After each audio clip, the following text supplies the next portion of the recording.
አኪ የምን አጭር የሆነ ጥያቄ ለምን መሰለ ብዙ ጊዜ ፕሮቴስታንቱ ቤት በአንድነት አቋም አናገኛቸው። ቅድም ላይ አንድ ቤት ነበርኩኝና እኔ ላወራም አልቻልኩም፣ እርስ በርስም አልተግባቡም እና በተለይ ማርያም ወላዲት አምላክ ትባላለች አትባልም በሚለው ጉዳይ እዛ ላይ የተወሰነ ብትለበት መለኮትን ወልዳለች አልወለደችም፣ ስጋን የወለደችው መለኮቱን አልወለደችም፣ ስጋውን ከወለደች በኋላ መለኮቱ የተዋሃደው ካደገ በኋላ ነው ምናምን የሚል ብዙ የስህተት የሆኑ አስተምህሮቶችን እኔን ተከትለው ብዙ ሰዎች ሲወዛገቡ ነበርና ሳያልቅ ነው ሳይቋጭ ነው የወጣ ነውና እዛ ጋር ለሚባል ፕሮቴስታንቱ 48 49 አይነት አስተምህሮ ነው ያለው።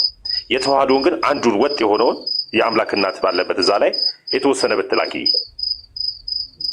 ኦኬ እሺ። እንግዲህ የአምላክ እናት ከሚለው ጋር በተያያዘ እኔ ሜዲታችንን የአምላክ እናት የማይል ክርስቲያን አይደለም። በባጩ በነገራችን ላይ የምነግራችሁ ነገር የአምላክ እናት የማይል ካለ እመቤታችን ወይም የአምላክ እናትነቷ የሚክድ ካለ ክርስቲያን አይደለም። ምክንያቱም ክህደቱ እመቤታችን ላይ ብቻ ሳይሆን ጌታ ኢየሱስ ላይም ስለሚሆን ለዛ ነው እና ቅዱስ ጎርጎርዮስ ዘንዚናዙ የቅድስት ድንግል ማርያምን የእግዚአብሔር እናትነት የማያምን እርሱ በእግዚአብሔር መንግስት ውስጥ ርስት የለውም ይላል።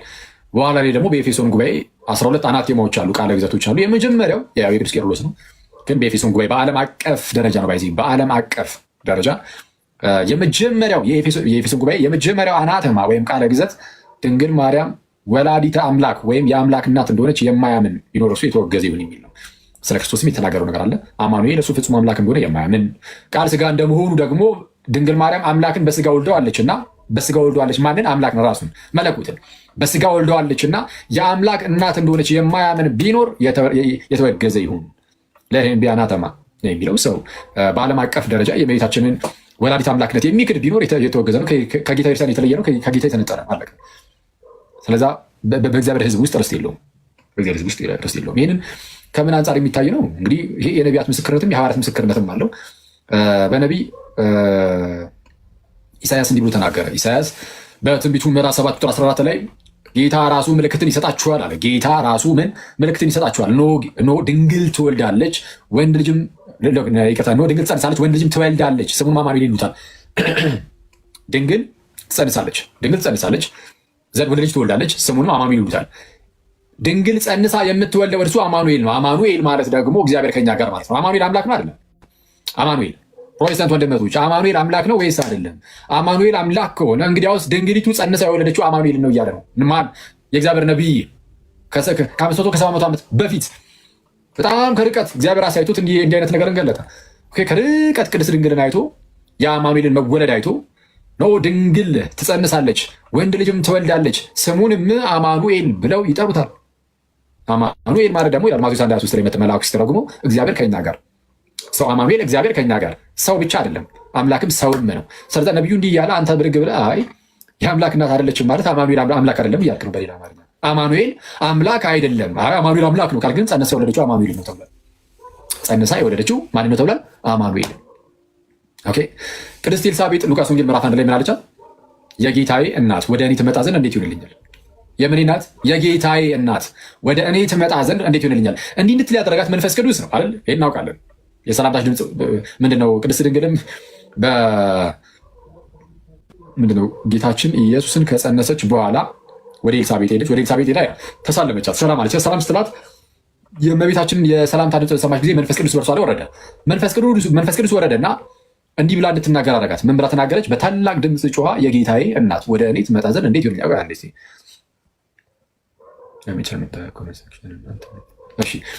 በታላቅ ድምፅ ጮኻ እንድትናገር አደረጋት። ምን ብላ? የጌታዬ እናት ወደ እኔ ትመጣ ዘንድ እንዴት ይሆንልኛል? አሁን መንፈስ ቅዱስ በታላቅ ድምፅ ጮኻ እንዲህ እንድትል ሲያደርጋት፣ እንዲህ ጮኻ እንድትናገር ሲያደርጋት ጌታ የሚለውን ቃል እንድትጠቀም ያደርጋት ለምንድን ነው? ጌትነቱ የጸጋ ነው ማለት ዝም ብሎ የምድር እውነተኛ ጌታ ሆኖ ሳይሆን እንደ አንድ ምድራዊ ዝም ብሎ ጌትነት ብቻ ነው ነው። በፍጹም አይደለም። ጌትነቱ የኢየሱስ ጌትነት አምላክነቱን የሚያሳይ ነው፣ ፈጣሪነቱን የሚያሳይ ነው። የጌታዬ እናት ወደ እኔ ትመጣ ዘንድ እንዴት ይሆንልኛል ያለችው ገና በማህፀን እያለ ነው። ኢማጅን ኢየሱስ በእመቤታችን ማህፀን እያለ ጌታ ተብሎ ተጠርቷል። ያው ምን ያህል ነው ጌትነቱ ከተባለ እናቱ የጌታው እናት ኧረ ወደ እኔ ትመጣ ዘንድ እኔ አይገባኝም ብላ እስክትናገር ድረስ ያውም እኮ ትልቅ ሴት ናት ቅድስት ኤልሳቤጥ አይደለ? ትልቅ ሴት ናት። ኦኬ። በዛ ላይ ደግሞ ቅድስት ናት፣ ጻድቅ ነች። ጻድቅ ናት ኤልሳቤጥ። አዎ።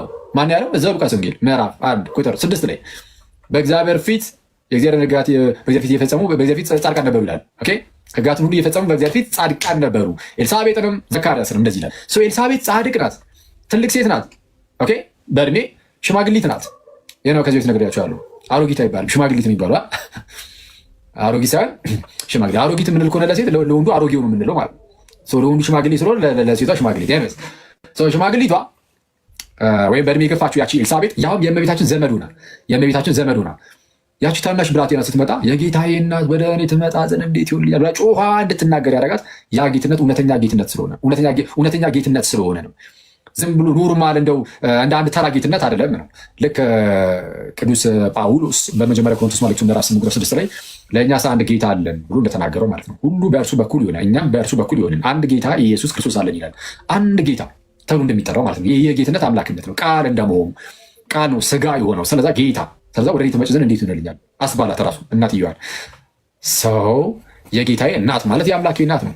ኢየሱስ ጌታ ነው ሲባል ስለዚ ፕሮቴስታንቶች ኢየሱስ ጌታ ነው ስትሉ አምላክ ነው እያላቸው አይደለም ማለት ነው። ኢየሱስ ጌታ ነው ስትሉ አምላክነቱን እየመሰከራቸው አይደለም ማለት ነው።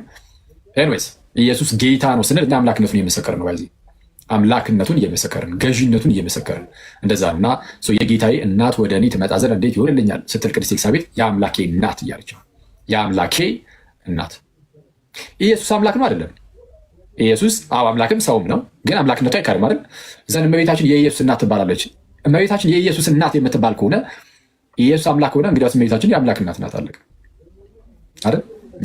እና የቅድስት ድንግል ማርያምን ወላዲተ አምላክነት ወይም የአምላክ እናትነት መካድ ማለት በአጭሩ ክርስቶስን ሁለት ማድረግ ነው። እንዴት ማለት ነው? ንስጥሮስ የተባለ ሰው ነው ይህንን ምንፍቅና ያመጣው። እመቤታችን ወላዲተ አምላክ አይደለችም ያለው። እሱም ያለው ለምንድነው? ጌታ ኢየሱስ አምላክና ሰው ነው ብሎ ያስብ ነበር። አምላክ እና ሰው ሁለት ማለት ነው። አምላክም ሰውም የሆነ አንድ ሳይሆን አምላክ እና ሰው። ስለዚህ አምላክነትና ሰውነት በሁለቱ መካከል እውነተኛ የሆነ ውህደት የለም ስለሚል የአብ ልጅ የማርያም ልጅ ብሎ ሁለት አካላትን ያስተምር ነበር እና የፕሮቴስታንቶቹም ትምህርት ወደ ንስጥሮሳዊ ትምህርት ይሄዳል። ባይዚ አልፎ ሰው የዛ ኢንፍሉዌንስ ሊሆን ይችላል። ይሄ የተወገዘ ምንፍቅና ነው። በኢትዮጵያችን ውስጥ በ5ኛው ክፍለ ዘመን ላይ የተወገዘ ምንፍቅና ነው። ክርስቶስ ሁለት አይደለም፣ ኢየሱስ አንድ ነው። የአንዱ ጌታ ግን ለአብም ለማርያምም አንድ ልጅ ነው። ለአብም ለማርያምም አንድ ልጅ ነው። ዓለም ሳይፈጠር በፊት የአብ ብቸኛ ልጅ ነው። በዘመን ፍጻሜ ደግሞ በስጋ ከእመቤታችን ተወልዶ ሲመጣ ደግሞ ለእመቤታችን ያለ አባት ከእናት ብቻ ደግሞ ብቸኛዋ ልጇ ነው። ከአብ ያለ እናት ብቸኛ ልጁ ነው። ከእመቤታችን ራሱ የአብ ልጅ ደግሞ መቶ በስጋ ከእርሷ ያለ አባት ተወልዶ ብቸኛ ልጇ ነው። ኢየሱስ አምላክም ሰውም እንደመሆኑ የአብም የማርያምም ብቸኛ አንድ ልጅ ነው። አለቀ። ኦኬ። እና በጣም የሚያስገርመኝ ግን ከዚህ በፊት ብያቸዋለሁ አይደል? አብ ብቸኛ ልጁ ኢየሱስ ነው። ኦኬ። ብቸኛ ልጁ ይላል መጽሐፍ ቅዱስ በተደጋጋሚ ቃልም ስጋ ሆነ በእኛም አደረ ጸጋና እውነትን የተመላ ነው ይልና አንድ ልጅም ወይም ብቸኛ ልጅም ከአባቱ ዘንድ እንዳለ ያለውን ክብሩን አየን ነው የሚለው። መቼም ቢሆን እግዚአብሔርን ያዩ አንድ ሰው እንኳን የለም፣ በአባቱ እቅፍ ያለ አንድያ ልጁ እርሱ ሰረቀው ይላል አይደል? በእርሱ የሚያምን ሁሉ የዘላለም ሕይወት እንዲኖረው እንጂ እንዳይጠፋ እግዚአብሔር አንድያ ልጁን አሳልፎ ሲሰጥ ድረስ ዓለምን እንዲወደዱ ይላል። አንድያ ልጁን ዝቅ ብሎ እዛው ጋር በእርሱ የሚያምን አይፈረድበትም፣ በእርሱ የማያምን ግን በአንዱ በእግዚአብሔር ልጅ በአንዱ በብቸኛው በእግዚአብሔር ልጅ ስም ስላላመነ አሁን ተፈርዶበታል ይላል። ብቸኛ ልጅ እንደሆነ በተደጋጋሚ ይናገራል ኢየሱስን ለአብ ማለት ነው። አሁን ተመልከቱ እዚህ ጋር እኔ በጣም የሚያስገርመኝ ማለት ነው አብ ብቸኛ ልጁ ኢየሱስ ሆኖ ያን ብቸኛው ልጁን ላከና ያለ እናት አባት ነው። አብ ያለ እናት ኦኬ፣ ያለ እናት አባት መሆን የሚችል ነው አምላካችን። ነገር በእስልምናው የኢየሱስን የእግዚአብሔር ልጅነትን የኢየሱስን የእግዚአብሔር ልጅነትን ቁርአኑ ወይም በቁርአን ውስጥ የተገለጠው ፈጣሪ ወይም አላህ ሲቃወም በምን መልኩ ነው የሚቃወመው? አይ ያው እንግዲህ ፈጣሪ ነኝ ብሎ ክሌም አድርጎ ስለመጣ እንግዲህ አላህ ማለት ነው እኔ ልጅ የለኝም እኔ መች አብሮ ሚስት ኖሮ ወይም አብሮ ሌላ ሴት መች ኖሮ እንዴት አድርጌ ይወልዳል አይነት ነገር ነው ክሌሙ ራሱ። አብ ያለ እናት መውለድ ይችላል። ይሄው እመቤታችን እሷን ራሱ ያለ ወንድ እንድትወልድ አድርጋት እመቤታችን ቅድስት ድንግልን ያለ ወንድ። ስለዚህ አብ ያለ ሴት ለምን አይወልድም? ግን ሲወልድ እንደ ሰውኛ አይነት ነገር ነው ማለት ቃሉ እንደመሆኑ የእርሱ ልጁ ተብሎ ደግሞ ይጠራል። ለማንኛውም አብ ያለ እናት የሆነውን ብቸኛ ልጁን እናት አልነበረውም፣ አባት ብቻ አለው ኢየሱስ። በዘመን ፍጻሜ ደግሞ ያለ አባት ከሴት ሲወለድ ከእመቤታችን ምን እያደረገ መሰላችሁ? አብ ብቸኛ ልጅ ይኸው ደግሞ ለሱ እናቱን እያለ ነው። ኧረ በቅዱስ ሚካኤል የአብ የብቸኛ ልጁ እናቱ ናት እመቤታችን። እኔ ይሄ ቅዱስ ሚካኤልን በጣም የሚያስገርመኝ የአብ የብቸኛ ልጁ የእርሱ እናቱ አድርጎ ሾማት። ለእርሱ የብቸኛ ልጁ ነው በእመቤታችን ማህፀን ያስቀመጠው አብ። ወደ እመቤታችን የላከው እናት እንድትሆን የተሾመችው ለአብ ለብቸኛ የዘላለማዊ ልጁ ነው። ይሄ ትልቅ ሹመት ነው እና ኤኒዌይስ እንደዛ ነው። የአብ ልጅ መጥቶ ከቅድስት ድንግል ተወለደ። ስለዚህ እርሷ የአምላክ እናት ትባላለች ነው። እንደዛ ነው ባጭሩ። አኪ ስለዚህ ምን አልከኝ ቅድም ላይ የአምላክ እናት አይደለችም ብሎ የሚያምነው እሱ ክርስቲያን አይደለም ብለህ ዘግተኸዋል አይደል? አይደለም በፍጹም። መልካም እዛ ላይ የአምላክ እናት እንድትረዳ ይፈልገው የአምላክ እናት የሚለውን ክርስቲያን አድርጎ ካላሰበው እዛ ግማሹ የአምላክ እናት አትባልም ብሎ ይቀበላል፣ ግማሹ የአምላክ እናት ናት ብሎ ይቀበላል። ስለዚህ ይሄ ከነገረ ድህነት ጋር አይጋጭም ወይ? ክርስቲያን ካልተባለ እንዴት አንድ ሊኮን ይችላል? አዎ በነገራችን ላይ ከነገረ ድህነት ጋር ይገናኛል አይደለ? በጣም ነው የሚገናኘው እንጂ ሲጀመር እኮ ይሄንን እኮ መካድ እኮ ነገረ ክርስቶስን አብሮ መካድ እኮ ነው። ኢየሱስን ነው የምትክደው። በነገራችን ላይ በዚህ ውስጥ እንዴት አልኩ? ተዋህዶን ትጠላለህ። ተዋህዶ ከሌለ ቃል ስጋ ሲሆን እውነተኛ ውህደት ከሌለ እንዴት አዳነታል? ያልተዋህዶን አላዳነውም። ልክ ጎርጎርዮስ ዘንዚናዙ እንደሚናገረው ግሪጎሪ ኦፍ ናዚያንስ እንደሚናገረው what is not assumed is not saved or is not healed ይላል። አልተፈወሰም፣ ያልነሳውን አልፈወሰው ነው የሚለው። ካልተዋሃደ እንዴት አድርጎ ይፈውሳል? ለምሳሌ ጌታችን መስዋዕት አድርጎ ራሱን አቀረበ። መስዋዕት አድርጎ በፊት ራሱን ሲያቀርብ ለሁሉም ከአዳም ጀምሮ እስከ ዓለም ፍጻሜ ለሚመጡ ሰዎች ሁሉ የሚበቃ ነገር ነው ያቀረበው መስዋዕት አድርጎ። እንደዚህ አይነት መስዋዕትን ማቅረብ የሚችለው ምን አይነት ሰው ነው እንዴ? ቃል ከስጋ ጋር መለኮት ከስጋው ጋር ካልተዋሃደ በስተቀር ኖርማል ስጋ እንደዚህ ማቅረብ ይችላል? አይችልም። ቃል ግን ወይም መለኮት ግን ከስጋ ጋር ስለተዋሃደና አንድ ስለሆነ የአንዱ በስጋ የተገለጠ አምላክ ስለሆነ ታላቅ የሆነ እንደው ሊወሰድ የማይችል መስዋዕትን ማቅረብ ይችላል። አልተዋሃደም ሁለት ነው ካልክ ግን እንደነ ንስጥሮስ ስለዛ ሲሞት ስጋ ነው የሞተው የማርያም ልጅ ሞተ የአብ ልጅ አይደለም ምናምን እየተባለ እንደዚህ መከፋፈል ይጀመራል ማለት ነው። ሲደክም ሲራብ ሲጠማ የነበረው የማርያም ልጅ ነው፣ ታምር ሲሰራ የነበረው ደግሞ የአብ ልጅ ነው እያልክ እንዲመስላ መናገር ትጀምራለህ። ይሄ ግልጽ የሆነ የክርስቶስን መካድ ነው። ሌላ ክርስቶስ ነው እነዚህ ሰዎች ያላቸው፣ ፍጹም ሌላ ባዕድ የሆነ ኢየሱስ ነው ያላቸው። እና ይሄ የማርያም ክህደት ብቻ አይደለም፣ የኢየሱስ ክህደት ነው። ኢየሱስን ስለካዱት ነው የማርያምን የካዱት። ኢየሱስን ስለካዱ ነው ማርያምን የካዱት። አንዳንዴ ጸረ ማርያም ይባላል እንጂ ጸረ ኢየሱስ ናቸው። ጸረ ኢየሱስ ናቸው። ጸረ ኢየሱስ ክሊርሊ ጸረ ኢየሱስ ናቸው። የኢየሱስ ጠላት ናቸው። እንደዚህ ብሎ የሚያስቡ ሰዎች ካሉ እመቤታችን ወላዲተ አምላክ አይደለችም ብለው በዚህ ደረጃ የሚናገሩ ካሉ የጌታ ኢየሱስ ጠላት ናቸው። ምክንያቱም ምንፍቅናቸው ኢየሱስ ላይ ነው አስቀድሞ ማለት ነው። ስለዛ ከነዚህ ጋር ህብረት ማድረግ በራሱ ህብረት የሚያደርግ ሰው ካለ እሱ በራሱ እንግዲህ ፕሮቴስታንት ሆኖ አይ እንደው እንደዚያ ደግሞ አላምን ምናምን የሚል ካለ ስለነሱ ብዙ ማለት ሊለን ይችላል። ግን ማድረግ በራሱ ልክ ዮሐንስ እንደሚናገረው ነው። አየህ በመልእክቱ ምን ይላል መሰለህ? ዮሐንስ ሲናገር በሁለተኛ መልእክቱ ቁጥር 9 ላይ ከላይ ክፍሎ ማንም ወደ እናንተ ቢመጣ በክርስቶስ ትምህርት ለሚኖር ሰው አምላክ አለው ወይም አብና ወልድ አለው። ማንም በክርስቶስ ትምህርት ለማይኖር ሰው ግን ለሚመጣ በጌታ ትምህርት ለማይኖር ግን ለእርሱ አምላክ የለውም ይላል። አምላክ የለውም። በጌታ ትምህርት ላይ የማትኖር ከሆነ አምላክ የለም። ዝም ብለህ አምላክ ኢየሱስ ልትል ትችላለህ፣ ግን ኢየሱስ የለህም። አይተሃል? ሰይጣኖች ነገር ያስብልሃል፣ ግን አይኖርም። ኢየሱስ የለም፣ አምላክ አይኖርም። አምላክ ነው የሚያሳጣ ሰይጣን። በክርስቶስ ትምህርት ለሚኖር ግን አብና ወልድ አሉት ይላል። አብና ወልድ አሉት። ስለዚህ ማንም ወደ እናንተ ቢመጣ ይህንን ትምህርት ግን ባያመጣ ይላል እኮ ያንስ ሰላም አትበሉ ይላል። እንኳን ህብረት ምናምን አድርገህ እንደዚህ ሰላም እንኳን አትበሉ፣ ሰላም አትበሉ፣ በክፉ ስራው ይተባበራልና ነው የሚለው። እንደው እሱ ነው ያወጣው አይደል?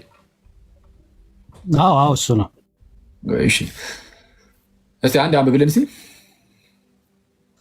ኦኬ ለሚወጣ ሁሉ በክርስቶስ ትምህርት ለማይኖር ሰው አምላክ የለውም። በክርስቶስ ትምህርት አንድ እሺ ለሚወጣ ሁሉ በክርስቶስ ትምህርት ለማይኖር ሰው አምላክ የለውም። አያ አምላክ የለውም። ነሰሰርሊ በክርስቶስ ትምህርት መማር ይጠይቃል። ዝም ብለህ እንደዚሁ ኢየሱስ ስላል በፍጹም አይሆንም። እንደዛ አይደለም ነገራችን ለክርስትና። እሱንም ሁሉ ኦንሊ ጂሰስም እኮ ይሏል፣ ግን አምላክ የላቸውም። ስላሴን ራሱ ክደውታል። ኢየሱስ እንደውም እነሱ ኦንሊ ጂሰሶች እንደውም ስማቸው ሳይቀር ኢየሱስ ብቻ ነው። ኢየሱስ ብቻ አይደል ስማቸው? ኦንሊ ጂሰስ። ኦንሊ ጂሰስ ማለት እኮ ኢየሱስ ብቻ ማለት ነው። ኢየሱስ ብቻ ማለት ኦንሊ ጂሰስ ማለት። ስለዛ ይሄ ኢየሱስ የማለት ጉዳይ ነው። እንደዛ አይደለም። ትምህርት በጣም ማተር ያደርጋል። ስለዛ የክርስቶስን ትምህርት ሰው መያዝ አለበት። በክርስቶስ ትምህርት ለማይኖር ለሚወጣ በክርስቶስ ትምህርት ለማይኖር አምላክ የለውም። አየህ አምላክ የለውም። እሺ በክርስቶስ ትምህርት ለሚኖር አብና ወልድ አሉት ይላል። በክርስቶስ ትምህርት ለሚኖር ግን ማን አለው? አብና ወልድ አለው። አየህ ህብረትነት ራሱ ከአብና ከወልድ ጋር ይሆናል። ከአብና ከወልድ ጋር ህብረት የሚኖር አብና ወልድ የሚኖሩ ምን ስታደርገው? በክርስቶስ ትምህርት ስትኖር ነው። በጌታ ትምህርት ስትኖር ብቻ አብም ወልድም አሉ። ኦኬ አንድ እሺ ኮሜንት ነው ፍላደርግላችሁ። በክርስቶስ ትምህርት ስትኖር ብቻ አብም ወልድም ይኖራል። ዘንድ ከአብም ከወልድም ጋር ምን ይኖራል? ህብረት ይኖራል። አየህ ታዲያ ግን አይኖርም። ስለዚህ ምን ይላል ቀጥታ? ማንም ወደ እናንተ ቢመጣ ይህንንም ማንም ወደ እናንተ ቢመጣ አየህ፣ ማንም የፈለገ ሰው ይሁን ኦኬ፣ መጽሐፍ ቅዱስ ይዣለሁ ራሱ ሊል ይችላል። ኦንሊ ጂሰስ ሲመጣ መጽሐፍ ቅዱስ ይዣለሁ ብሎ የሚመጣብህ፣ የአዋ ምስክር ሲመጣብህ መጽሐፍ ቅዱስ ይዣለሁ ብሎ የሚመጣብህ፣ የራሱን ትርጉም አንጠልጥሎ ኢቭን ሰይጣን ኢየሱስ ጋር ሲመጣ መጽሐፍ ቅዱስ ይዞ መጥቷል። ታውቃላችሁ ጋይስ? ልክ የዛን ጊዜ አሁን እንዳለው መጽሐፍ ቅዱስ ስላሌለ እዚህ ላይ እንዲያርጉት ላይ መጣ ይችላል። ያው መንፈስም ስለሆነ ሰይጣን ግን ምን ያደርጋል? ኧረ ይኸው በመዝሙር 90 ላይ እንዲህ ተጽፏል፣ እስቲ በል እንትን በል ብሎ እንዲህ ሲጠቅስ አይተነዋል። ስለዚህ አትሊስት ጉንጩ ላይ ይዞ መጥቷል። ጉንጩ ላይ ይዞ መጥቷል። ምንም መጽሐፍ ቅዱስን ግን የራሱን ሀሳብ የራሱን መረዳት ይዞበት ነው የመጣው። ሰይጣንም ራሱ ሲመጣ ማለት መጽሐፉን ሚስዩዝ ነው ያደረገው፣ ያለ አግባብ ነው የተጠቀመው። አሁንም ቢሆን ሰዎች ማንም ወደ እናንተ ቢመጣ የፈለገውን ይዞ መጽሐፍ ሚዝ ምንም ያዝ መጥቶ ግን ትክክለኛውን ትምህርት ባያቀብልስ?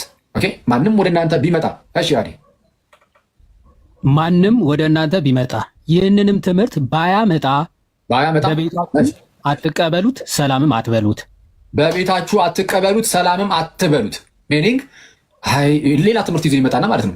በጣም የታመመ ትምህርት ይዞ ይመጣና የፈለገ መጽሐፍ ቅዱስ ያዝ ምን ያዝ፣ ግን ልክ እንደ ሰይጣን ነው እንዳልኳቸው። ሰይጣን ጥቅስ ጉንጩ ላይ ቁጭ አድርጎ መጣ፣ ግን ጥቅሱን ሲጠቅሰው ለራሱ እንዲጠቅም አድርጎ የጠቀሰው። ስለ ጌታችን ኢየሱስ መታውና አባረረው። ኦኬ መለሰለት። አሁንም ሰዎች የፈለገውን ነገር ይዘው ቢመጡ እና ግን የተቀበላችሁን ትምህርት ወይም ያንን ትምህርት ባመጣ በቤታችሁ አትቀበሉት። ኦኬ ይሄ ማለት ለምሳሌ ወደ አክሊል ጋር አንድ ሰው መጥቶ ኧረ እንደው ለምሳሌ ጥምቀት ለድህነት እኮ አያስፈልግም፣ ቅዱስ ቁርባኑን በቃ የጌታ ስጋና ደም አይደለም ምናምን እያለ ቢመጣ አልቀበለውም።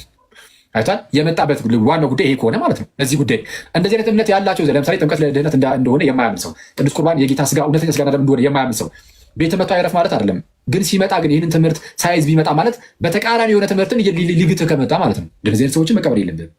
እንደዚህ አይነት ትምህርት ሊግትህ የሚመጣ ሰው ካለ ነው ከፕሮቴስታንት ወንድሞቻችን ጋር በሰላም ኖራለን፣ በፍቅር ኖራለን። ግን ከእስላሙም ጋር በነገራችን ላይ በሰላም በፍቅር ኖራለን። ግን ኢየሱስ የእግዚአብሔር ልጅ አይደለም እያለ ቢመጣ በእስላሙ እንደዚህ ይህንን ተቀበል ብሎ ቢመጣ አታስገባውም በቤት አለቃ።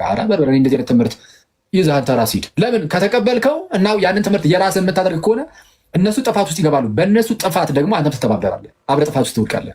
እስኪ ቀጣይ ምን ይላል? ዮሐንስ ሰላም የሚለው ሰው በክፉ ስራ ሁሉ ይካፈላልና። አየህ፣ ሰላም የሚለው ሰው በክፉ ስራው ይካፈላል። ሰላም የሚለው ሰው ማለት ልክ ያንን ትምህርት ሲያመጣ አሜን ብሎ የሚቀበል እንደማለት ነው በነገራችን ላይ ያለው። ኦኬ ስለዚህ መተባበር ውስጥ ትገባለህ። ያኔ በክፉ ስራው እየተካፈልክ ነው። ያንን ክፉ ስራው ጥፋቱን ትካፈልለታለህ፣ አብረህ ትካፈላለህ እና ያ አደገኛ ነው። ስለዚህ ክርስቲያኖች በጣም ትልቅ ጥንቃቄ ይፈልጋል። እኔ ቅዱስ ቁርባንን ክዶ እኔ በቅዱስ አንተ እኔ አደገኛ እኮ ነው። ቅዱስ ቁርባን እኔ በጣም ነው የሚያስገርመኝ። ከዚህ በፊትም ብያችኋለሁ። በአዲስ ኪዳን እኔ እግዚአብሔር አምላክ ማለት አንዳንድ ቦታዎች ላይ ሰዎችን ሲቀስፍ አይተናል አይደለ? በሐዋርያት ሥራ ላይ ይህ ማለት አንደኛ መንፈስ ቅዱስን ተሳደባቸው የተባሉ ሐናንያና ሰጲራ አንድ የሆነ ቦታ ላይ አንድ 50 አለቃ የሆነ ታደር ነገር እሱም ልክ እንደዚሁ በነ ጳውሎስ ታሪክ ውስጥ የሆነ እንደዚህ የተቀሰፈ ሰው አለ እና የሐናንያና የሰጲራ ሁለት ሰዎች ናቸው። ሁለት ሰዎች በአንድ እግዚአብሔር ገደለ። አሁን በብሉይ ኪዳን መቀሰፍ ይኖራል። በአዲስ ኪዳን ግን ኤክስፔክት ታደርጋላችሁ እግዚአብሔር በዚህ ደረጃ ሰው እንደዚህ ይገድላል ብላችሁ? ሐናንያና ሰጲራን መንፈስ ቅዱስን ዋሻችሁ ተብሎ ነው ባይዜ የተገደሉት። ለምንድን ነው እግዚአብሔር እንደዚህ አይነት ጥፋት ያመጣባቸው? መንፈስ ቅዱስ አይታይም። አያችሁ የኔ ተወዳጆች፣ በአይን ይታያል አይታይም? ግን የመንፈስ ቅዱስ ጉዳይ ሲሪየስ ነው። ገና ለገና በአይን ያላየሁትን መንፈስ ቅዱስን ብለህ መንፈስ ቅዱስን ልታታልል ብትነሳ፣ መንፈስ ቅዱስ ላይ ለመቀለል ብትሞክር አደገኛ ነው። ጌታችን አስቀድሞ በመንፈስ ቅዱስ ላይ መንፈስ ቅዱስን የሚሳደብ ወይም በመንፈስ ቅዱስ ላይ ስድብን የሚናገር በዚህም ዓለም በሚመጣውም ኃጢአቱ አይሰረይለትም ብሎ ነበረ። ይህንን በቃል የተነገረውን የክርስቶስን ማለት ነው በጣም ሲሪየስ እንደሆነ ሲያሳይ ቀጥታ ገደላቸው። ሐናንያና ሰጲራን ያታለልከው እኮ መንፈስ ቅዱስን ተዋሽ ዘንድ ታታልል ዘንድ ሰይጣን ስለምን በልባችሁ ሞላ? የሸወድከው ያታለልከው እኮ እግዚአብሔር እንጂ ሰውን አይደለም ማለት። መንፈስ ቅዱስ እግዚአብሔር ነው። እግዚአብሔር ነው መንፈስ ቅዱስን ማታለን ወደ እንደዚህ አይነት ነገር ያመራል። አየህ አሁን አንድ ሰው ተነስቶ መንፈስ ቅዱስን ቢሳደብ እዚሁ አይናችን እያየ ይሞታል ማለት አይደለም። አትሊስት ግን ቤተክርስቲያን ልክ ስትመሰረት ክርስቲያኖች መንፈስ ቅዱስ ላይ ያለን እይታ በጣም ሲሪየስ እንዲሆን እንደዚህ አይነት ነገሮች ራሱ አሳየን። ለምን መሰላችሁ? ይህንን ያነሳሁላችሁ ቅዱስ ቁርባን ላይ ልወስዳችሁ ነው። ቅዱስ ቁርባን ላይ ልክ እንደዚህ ነገር አለ። እንደዚህ ነገር ብቻ ሳይሆን ከዚህም በላይ አንደኛ ቆሮንቶስ ምዕራፍ 11 ላይ ባልተገባ መልኩ ከቅዱስ ሚስጥር ለመካፈል የሞከሩ ሰዎች ነበሩ። በቆሮንቶስ ቤተክርስቲያን ባልተገባ መልኩ ለመካፈል ሲሞክሩ ከቅዱስ ቁርባን አንደኛ ቆሮንቶስ አንድ ያውጣልን ያሪ አንደኛ ቆሮንቶስ ምዕራፍ 11 ከቁጥር 27 ጀምሮ ያለውን እናንተ። አንደኛ ቆሮንቶስ ምዕራፍ 11 ቁጥር 27 በጣም የሚያስደንቅ ነገር ላሳያችሁ ነው። እግዚአብሔር አምላካችን የቅዱስ ቁርባንን ስርዓት ምን ያህል ሲሪየስሊ እንድናየው እንዳደረገ ላሳያችሁ። እሺ አንደኛ ቆሮንቶስ ምዕራፍ 11 ቁጥር 27 እሺ ምን ይላል? ኦኬ ስለዚህ ሳይገባው ይህንን እንጀራ የበላ ወይም ደግሞ የጌታን ጽዋ የጠጣ ሁሉ የጌታ ስጋና ደም ዕዳ አለበት። አሁን ሳይገባው አንወርዚ በሆነ ማነር ይህን እንጀራ የበላ ጽዋውንም የጠጣ የምን ዕዳ አለበት አለ። የምን ዕዳ? የጌታ ስጋ እና ደም አይደል የሚለው? ትክክል። የጌታ ስጋና ደም ዕዳ አለበት። ለምን? የህብስቱና ጽዋው በሚባረክበት ሰዓት የህብስት የጌታ ስጋ ልክ ኢየሱስ ህብስቱን አንስቶ ባርኮ ቀድሶ ሲሰጣቸው ቁርሱ ሲሰጣቸው ይህ ስጋዬ ነው እንዳለ፣ ጽዋንም አንስቶ ይህ ስለ ብዙዎች ለኃጢአት ይቅርታ የሚፈስ የአዲስ ኪዳን ደሜ ነው ከእርሱ ጠጡ ብሎ እንደሰጠ የህብስቱና ጽዋው የጌታ ስጋና ደም ስለሚሆን አንወርዚ በሆነ ማለት ሳይገባው የጌታ ህብስትና ጽዋውን የሚበላ የሚጠጣ የጌታ ስጋና ደም ዕዳ አለበት። የጌታ ስጋና ደም ዕዳ አለበት ተባለ። ዕዳው በጣም አደገኛ ነው። እንዴ ምን አይነት ዕዳ ነው ይሄ? በጣም አደገኛ ዕዳ እኮ ነው። የጌታ ስጋና ደም ዕዳ በጣም ከባድ ነው። እሺ ቀጣይ እስቲ። ሰው ግን ራሱን ይፈትን፣ እንዲሁም ከእንጀራው ይብላ ከጽዋውም ይጠጣ። ሳይገባው የሚበላና የሚጠጣ የጌታ ስጋ ስለማይለይ ለራሱ ፍርድ ይበላልና ይጠጣል። ሰው ግን ራሱን ይፈትን ዘንድ ከቅዱስ ሚስጥር ከዛ ከሚስጥሩ ይካፈል ነው አለቀባቸው። ኦኬ አይ እንደዚሁ ሳይገባው የሚበላ ሰው ግን ለራሱ ፍርድ ይበላል። የጌታን ስጋ ስለማይለይ ለራሱ ምን ፍርድ? ለራሱ ፍርድ ያመጣብሃል። ቅዱስ ቁርባን ፍርድን ያመጣል እያለ ይጮሃል ቅዱስ ጳውሎስ። ሳይገባ አይገርም? ፍርድን ያመጣብሃል። ከዚህ በፊት በጋሻው የተባለ ወንድማችን ምን ነበር ያለው? እዚህ ጋር ሞቱ የሚል ጽሑፍ ሲያይ እንዴ ለቅዱስ ሚስጥር የተዘጋጀውን ያንን ጽዋውን ወይኑን ማለት ነው በጋን ጠጥተው እስኪሞቱ ድረስ ጠጥተው እየጠጡ እያለ እዛው ብዙ ጠጡና ገደላቸው፣ ሞቱ። አጋጣሚ ከብዛቱ የተነሳ ሊሞቱ ብሎ እንዲህ ሲቀደዳል ነበር እንዴ? በጌታ እኮ በጣም አደገኛ ነው። ለራሱ ፍርድ ይበላል እየተባለ ስለ ፍርድ እየተነገረ ፍርድን የሚመጣ ሳይገባው ኦኬ ለራሱ ፍርድ ይበላል ይላል። እና የምታስታውሱ ከሆነ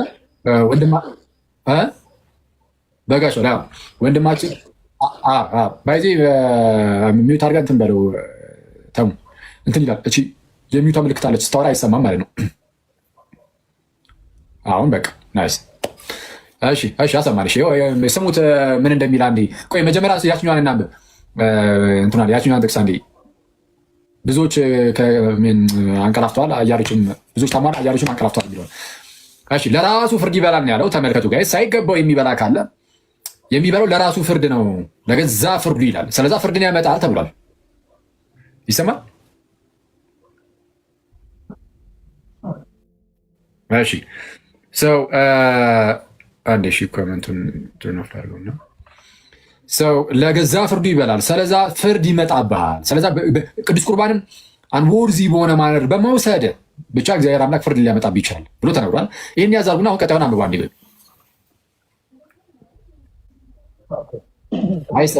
አይሰማ መሰለኝ ድምፅ አይሰማ መሰለኝ። እስቲ እንትን በለው አብረን እናጥፋው። እንትን ማይኩን ሚዩት ላይ ሚዩት ሆኖ ይታየኛል። አሁንስ?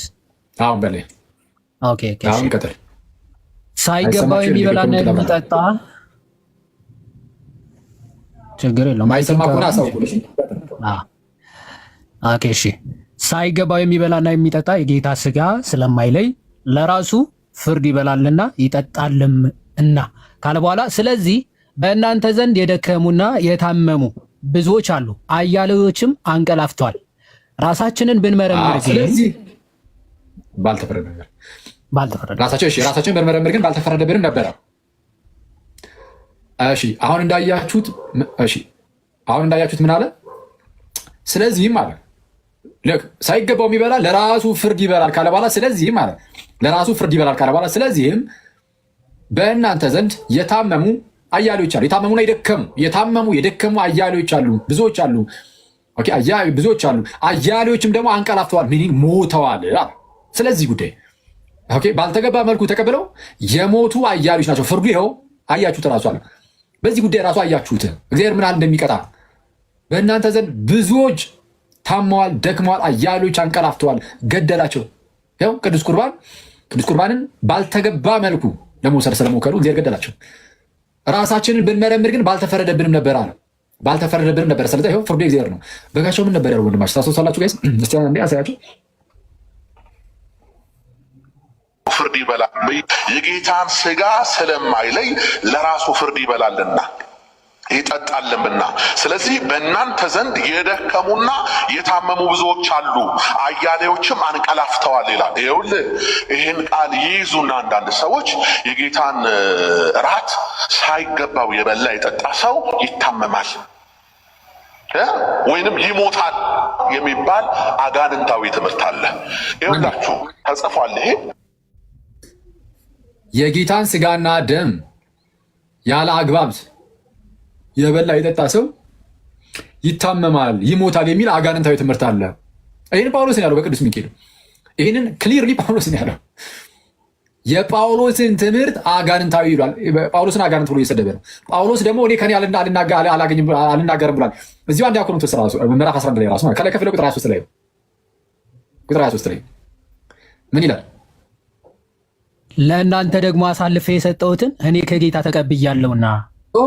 ለእናንተ አሳልፌ የሰጠሁትን እኔ ከጌታ ተቀብያለሁ አለ ጳውሎስ። ስለዛ ከጌታ የተቀበለው ነው እየሰጠን ያለው። ይሄ ሰው ደግሞ መጥቶ የአጋንንት ትምህርት ነው አለ። ኢየሱስ ነው አጋንንት ብሎ እየሰደበ ያለው ማለት ነው ሳያውቀው። እኔ ጌታ ይቅር ይበለው። ይሄ ወንድም በጣም አደገኛ ችግር ውስጥ ነው ያለው። ክርስቶስን በጣም አደገኛ ችግር ውስጥ ኢየሱስ ሲታደገው በጣም ሰው ምንም ያናል ግድ አይሰጠውም። ፕሮቴስታንቲዝም ውስጥ ይታወቃል። እኔ በጣም በብዙ ታዝቤያለሁ። ኢየሱስን አጋንንት አለዋል አለው ያናል ማንም ግድ አይሰጠውም። ያናል ግድ አይሰጠውም። ክርስትናን ይቃወም እንጂ የወጣበትን ቤተክርስቲያን ይቃወም እንጂ የኢየሱስ ነገር ግድ አይሰጠውም። ፕሮቴስታንት አይሰጠውም።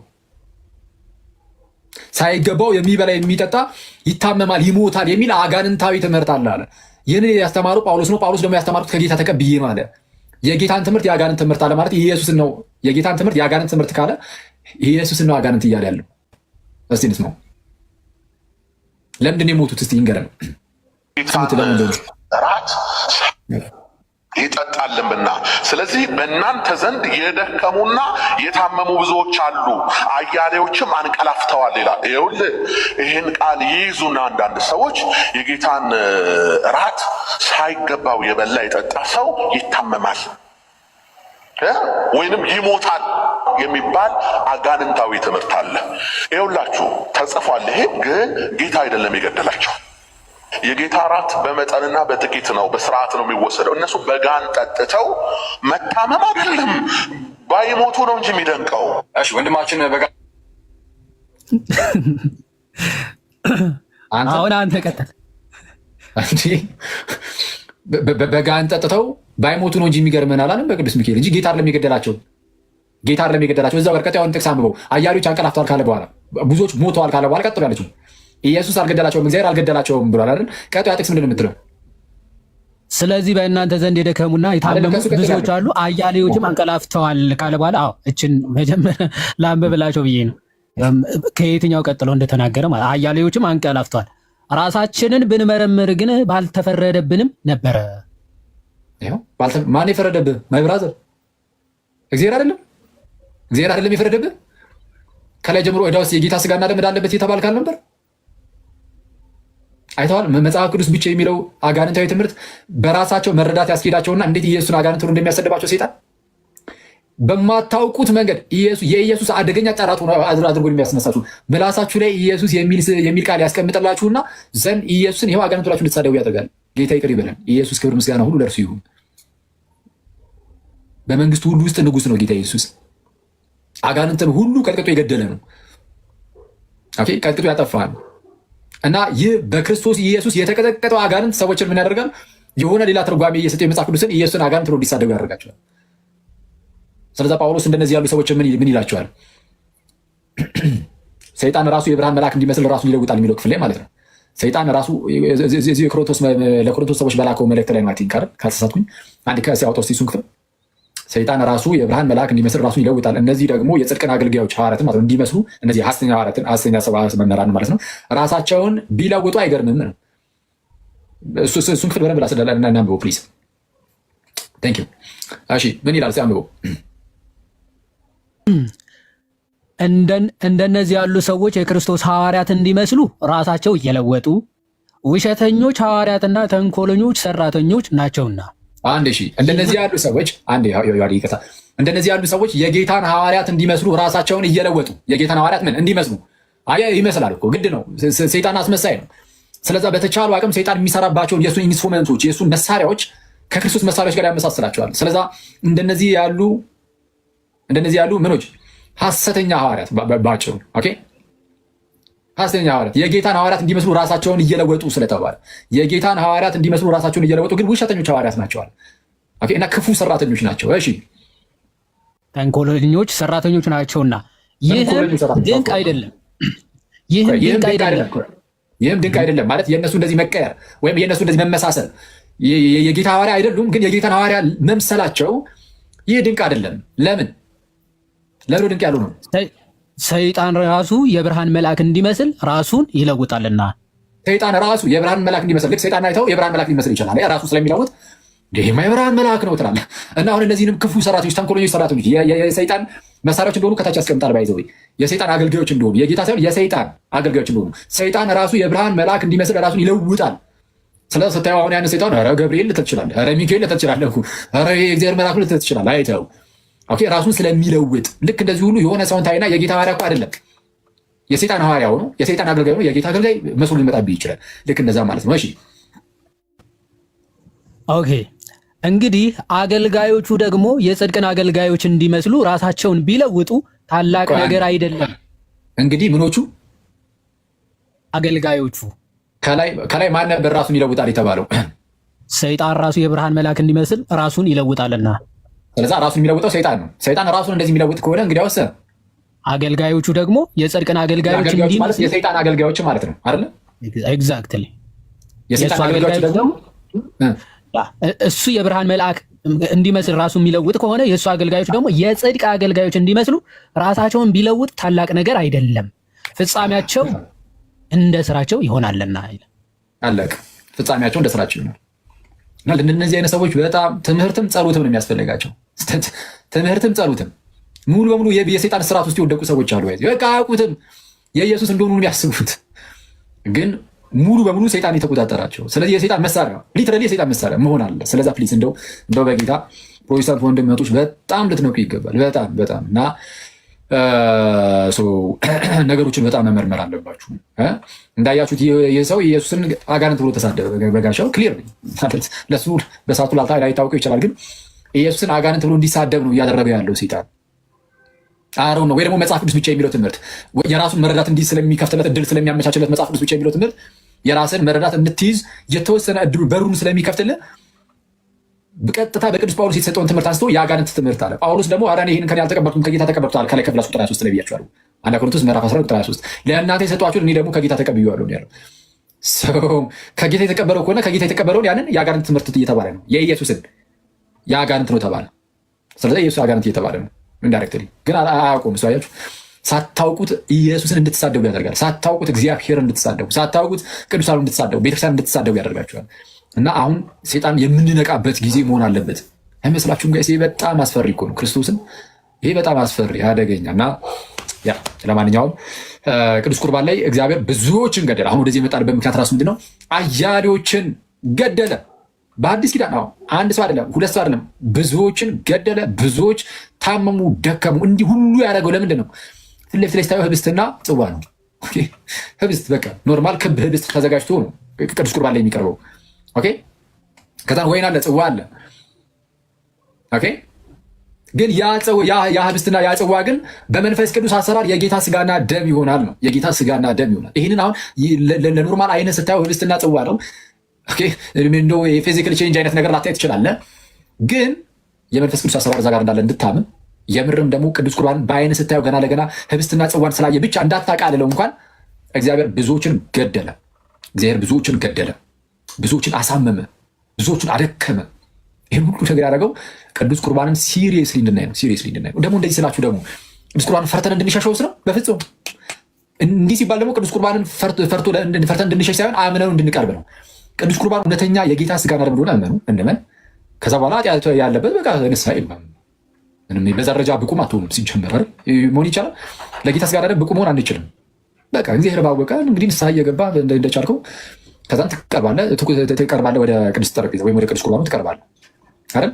ጌታችን ኢየሱስ ዮሐንስ ወንጌል ምዕራፍ 6 ላይ ስጋዬን ያልበላ ደሜን ያልጠጣ የዘላለም ሕይወት የለውም፣ ስጋዬን የሚበላ ደሜን የሚጠጣ እሱ በእኔ ይኖራል እኔም በእርሱ እኖራለሁ እያለ እንዲህ ያሉ ታላላቅ ነገሮችን ነገር ደግሞ ስንቀበል ደግሞ በክብር መሆን አለበት፣ በእምነት መሆን አለበት። በእምነት ሆነን በክብር ሄደን እንቀበል ይገባል። በቃ እሱም ብቻ ማድረግ ነው እንጂ ከዛ በኋላ ኃጢአት ልንሰራ እንችላለን። አዎ መሰራት የለብንም ግን ልንሰራ እንችላለን። ብንሰራ ንስሐ እየገባን መቁረብ ነው። በቃ ቅዱስ ቁርባን የክርስቲያን እውነተኛ ምግቡ ነው። ግን እምነት ግን ውስጣችን ይኖር። አዎ የጌታ ስጋና ደም ነው። ኦኬ። ስለዛ ልክ እምነቱ ሲኖር ደግሞ የጌታና ስጋና ደም እንደመሆኑ እያከበር ነው እንቀርባለን። እንደዚህ እንዲሆን እግዚአብሔር ብዙዎችን ገደለበት በዚህ ቅዱስ ሚስጥር ምክንያት ነገሩን ሲሪየስሊ እንድናይ ማለት ነው። እና ቅዱስ ቁርባንን የሚከሰው ቢመጣ ወደኛ ይህንና ነው አንቀበለውም፣ ወደ ቤታችን አናስገባውም። ቅዱስ ቁርባን የጌታ ስጋና ደም አይደለም እያለ ቢመጣ የሰይጣን ነው። እንደዚህ አይነት ትምህርቶች የሚያስተምረው ሰይጣን ብቻ ነው፣ የአጋንንት ትምህርት ነው። አለቀ። እንኳን እኛ በጣም የሚያስገርመው ሉተር ራሱ 100,000 አጋንንትን ያለው ባይዚ ቅዱስ ቁርባንን የሚክድን ሰው ቅዱስ ቁርባን እውነተኛ የጌታ ስጋና ደም አይደለም የሚለውን አጋንንትን ያለው ባይዚ ሉተር እንኳን ክርስቲያኖች። ስለዛ ክርስቲያኖች አስቡት እናንተ ደግሞ ምን ያህል ሲሪየስሊ መያዝ እንዳለባቸው ታላቅ ሚስጥር ከእግዚአብሔር ዘንድ የተሰጣችሁን ጌታ የመገባችሁን ስጋውን ደሙን በታላቅ ክብር ልንይዘው ይገባል። እንኳን እኛ እንዳልኳችሁ እንኳን ክርስቲያኖች፣ ፕሮቴስታንቱ ሉተር ራሱ እንደዛ ነው። ታዲያ ፕሮቴስታንቱ በዛ ደረጃ ካከበረው ሉተር ማለት ነው ከፕሮቴስታንት ሉተር ካከበረው እኛ ምን ያህል ልናከብረው ይገባል? አሁን ላይ ያለው ጴንጤው እንዳለ ይክደዋል። ጴንጤ ሁሉ ይክደዋል። አደገኛ ነው። ጌታን በጣም አደገኛ ነው። እና እንደዛ ነው እናንተ ሰዎች ምናምን